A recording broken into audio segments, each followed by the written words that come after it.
घरात सगळ्यांना वेळेवर जेवण देणारी, घरातल्यांची काळजी घेणारी, मुलांचा अभ्यास घेणारी, घर, व्यवसाय, नोकरी हे सर्व सांभाळणारी अशी ही स्त्री सगळ्यांची काळजी घेते, पण स्वतःची काळजी घेते का? नमस्कार, मी वैद्य सुप्रिया बंडगर खरात, श्री दत्तगुरु आयुर्वेद व पंचकर्म चिकित्सालय, अतुल नगर, वारजे, पुणे येथून बोलत आहे. बऱ्याच वेळेला माझ्या क्लिनिकमध्ये महिला येतात.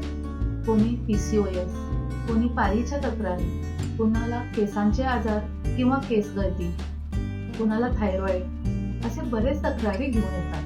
आणि बऱ्याच महिलांना आपण विचारतो की तुम्ही स्वतःला वेळ देता का, स्वतःची काळजी घेता का? तर त्यांचं उत्तर असतं की अहो मॅडम, मला वेळच नाहीये. सकाळपासून जे काम चालू होतं ते रात्री झोपतानाच थांबतं.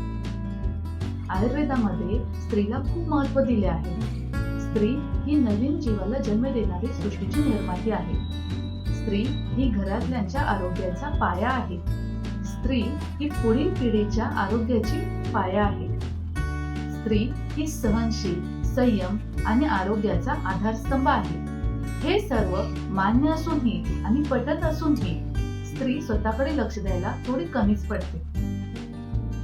आयुर्वेदाने सांगितलं आहे, पुरेशी झोप, पुरेसा आहार, योग्य आहार, थोडासा योग आणि प्राणायाम आणि सोबतीला गरज लागल्यास आयुर्वेदिक औषधे व पंचकर्मांचा आधार, या सर्वांनी स्त्रीचे हार्मोन्स सुधारण्यास मदत होते किंवा रेग्युलर राहण्यास मदत होते.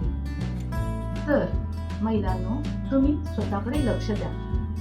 स्वतःकडे लक्ष देणे हा स्वार्थीपणा नाहीये. स्वतःची काळजी आपण घेतली तरच आपण आपल्या कुटुंबाची काळजी घेऊ शकतो.